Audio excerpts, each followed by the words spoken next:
Young generation এই ইকুটা কমাতে হবে। ওরা আগামী সমাজের কর্ণধার হবে ইনশাআল্লাহ। কি বলেন? ঠিক। যুবকদেরকে সাপোর্ট দিবেন, ওদের ছোট ছোট ভুলগুলোকে ক্ষমা দৃষ্টিতে দেখবেন, সমালোচনা করবেন না। চায়ের দোকানে ওদের ইন্সপায়ার করবেন, উৎসাহ দিবেন, ওদেরকে থামিয়ে দিবেন না। চায়ের দোকানে বসে সমালোচনা করবেন না। ভুল হয়েছে পিঠে হাত দিয়ে বলবেন যে বাবা এই কাজটা এভাবে করলে আরো সুন্দর হতো, আগামীতে এটা শুধরে নেবে। ঠিক।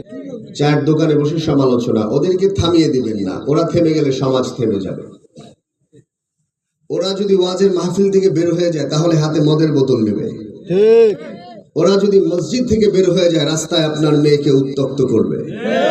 যুব সমাজ যদি ওরা থেমে যায় পুরো পৃথিবী থেমে যাবে, সমাজ থেমে যাবে, পরিবার থেমে যাবে। তাই ওদেরকে থামানো যাবে না। ইনশাআল্লাহ রাজি আছি তো সবাই? ইনশাআল্লাহ আমরা সর্বাত্মক দিয়ে যুবক বন্ধুদের সমর্থন করব।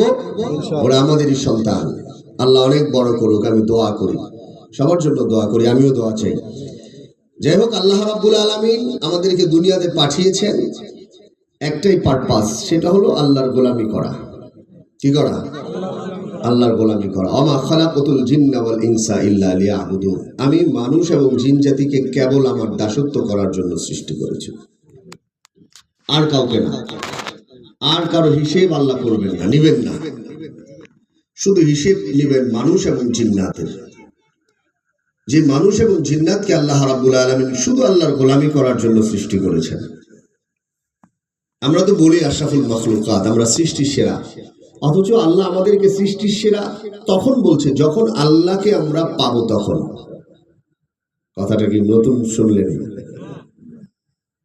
লাহুম কুলুবুন লা ইয়াফকাহুনা বিহা।